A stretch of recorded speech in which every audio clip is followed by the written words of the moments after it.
اعوذ باللہ من الشیطان الرجیم بسم اللہ الرحمن الرحیم۔ اس کے بعد 8 احکام آ رہے ہیں مسلمان معاشرے کو مضبوط اور مربوط رکھنے کے لیے، اس لیے کہ اقامت دین کی جد و جہد، غلبہ دین کی جد و جہد، اگر یہ جماعت مضبوط نہیں ہے، مستحکم نہیں ہے، مربوط نہیں ہے تو ظاہر بات ہے جد و جہد کمزور ہوگی۔ اور اس کے اندر رکھنے کہاں سے پیدا ہو سکتے ہیں؟ 2 بڑے حکم اور 6 چھوٹے حکم۔ ویسے وہ چھوٹے کس وجہ سے کہہ رہا ہوں وہ بھی میں آپ سے عرض کر دوں گا، اس لیے کہ وہ ایک آیت میں 3 جمع کیے، اور یہاں پہلے جو 2 بڑے حکم آ رہے ہیں ان کے لیے مستقل آیات نازل ہوئی۔ بڑے احکام میں سے پہلا کیا ہے؟ یا ایھا الذین آمنوا ان جاءکم فاسق بنبأ فتبینوا ان تصیبوا قوما بجہالۃ فتصبحوا علی ما فعلتم نادمین۔ اہل ایمان، اگر تمہارے پاس کوئی فاسق شخص آئے جو متقی نہیں ہے، وہ آئے کوئی بڑی خبر لے کر، اطلاع لے کر، فتبینوا، تو تحقیق کر لیا کرو، اس کی خبر پر کوئی اقدام نہ کر گزرنا۔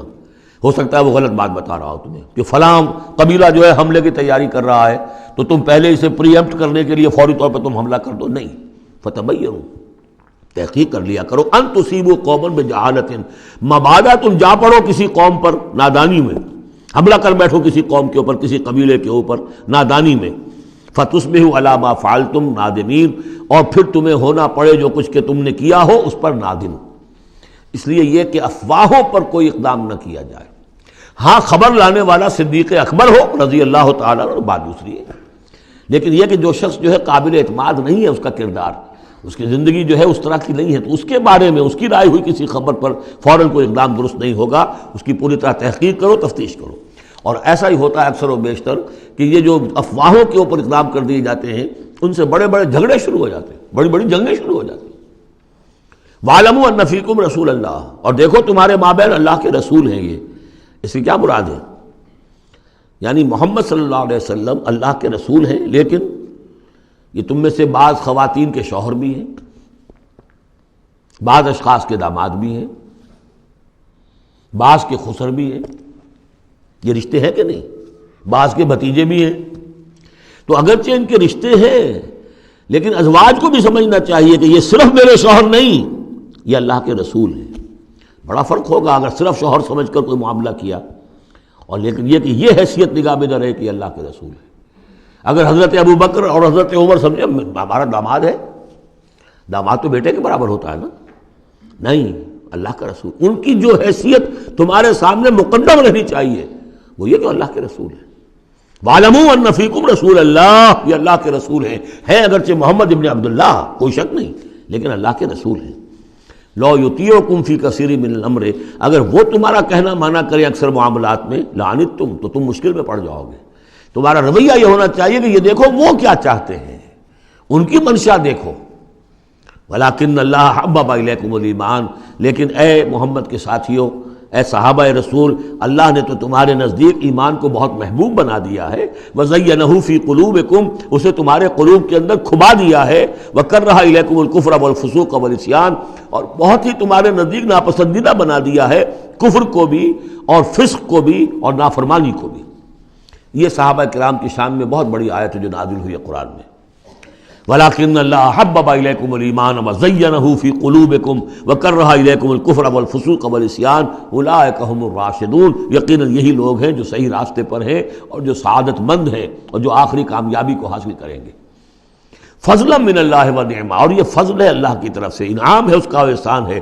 واللہ علیم الحکیم، اللہ سب کچھ سننے والا، اللہ ہر چیز کا علم رکھنے والا اور کمال حکمت والا ہے۔ اب دوسرا حکم آ رہا ہے، وَإِن طَائِفَتَانِ مِنَ الْمُؤْمِنِينَ اقْتَتَلُوا، آخر اہل ایمان بھی انسان ہیں، جھگڑا ہو سکتا ہے، اختلاف ہوگا، اختلاف سخت ہو جائے جھگڑا ہو جائے گا، جھگڑا سخت ہو جائے قتال بھی ہو جائے گا۔ آخر حضرت علی اور حضرت عائشہ کے مابین جنگ ہوئی کہ نہیں؟ حضرت علی اور امیر معاویہ کے درمیان جنگ ہوئی کہ نہیں؟ یہ کون ہے؟ کس کو ہم کہہ دیں گے کافر؟ معاذ اللہ ثم معاذ اللہ۔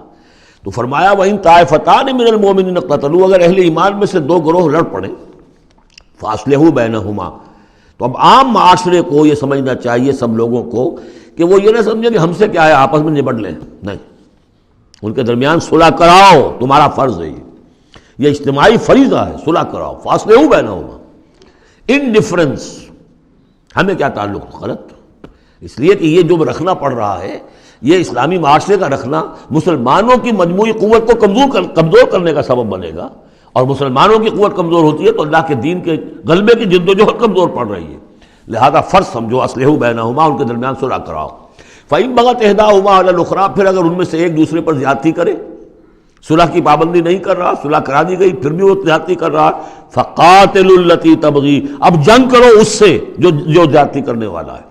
اب یہ دو فریقوں کے درمیان نہیں رہا معاملہ، اب ایک فریق گویا کہ پوری مسلم جماعت کو، پورے مسلم معاشرے کو، پوری ملت اسلامی کو جو کہ وہ للکار رہا، چیلنج کر رہا ہے، تو اب ان سے جنگ کرو حتیٰ تفیء الی امر اللہ، یہاں تک کہ وہ لوٹ آئے اللہ کے حکم کی طرف۔ صلح کی جو بھی شرائط تھی ان کو دوبارہ قبول کر لے۔ فإن فات، پھر اگر وہ لوٹ آئے، فاصلحوا بینہما، پھر ان کے مابین دوبارہ صلح کرا دو، بالعدل، انصاف کے ساتھ، واقسطوا، اور دیکھنا انصاف کا دامن ہاتھ سے نہ چھوڑنا، انصاف کرو، اس لیے کہ اب ہو سکتا ہے کہ اس دوسرے فریق پر تم کو زیادتی کر بیٹھو، اس لیے کہ اب اس سے تم بھی لڑے ہو، لڑ کر تم نے اسے مجبور کیا ہے کہ وہ صلح کی پابندی کرے، تو اب بھی اس پر کوئی زیادتی نہ ہو جائے۔ واقسطوا ان اللہ یحب المقسطین، اللہ تعالیٰ انصاف کرنے والوں کو محبوب رکھتا ہے۔ یہ تو دو بڑے بڑے حکم ہو گئے۔ اب ایک آیت میں 3 حکم اور دوسری میں پھر 3 حکم، یہ چھوٹے چھوٹے انفرادی سطح کے اوپر یا برادریوں کی سطح کے اوپر یا جماعتوں کے اندر جس طرح کے بڑے بڑے چیزیں پیدا ہو جاتی ہیں، بعض چیزیں معمولی نظر آتی ہیں لیکن اس سے دلوں کے اندر زخم پڑ جاتے ہیں۔ انما المؤمنون اخوة فاصلحوا بین اخویکم، یہ تو اسی کے ساتھ آ گئی۔ یقیناً تمام اہل ایمان جو ہے وہ آپس میں بھائی بھائی ہے، بس اپنے دو بھائیوں کے درمیان صلح کرا دیا کرو، واتقوا اللہ، اللہ کا تقوی اختیار کرو، لعلکم ترحمون، تاکہ تم پر رحم کیا جائے۔ صدق اللہ العظیم۔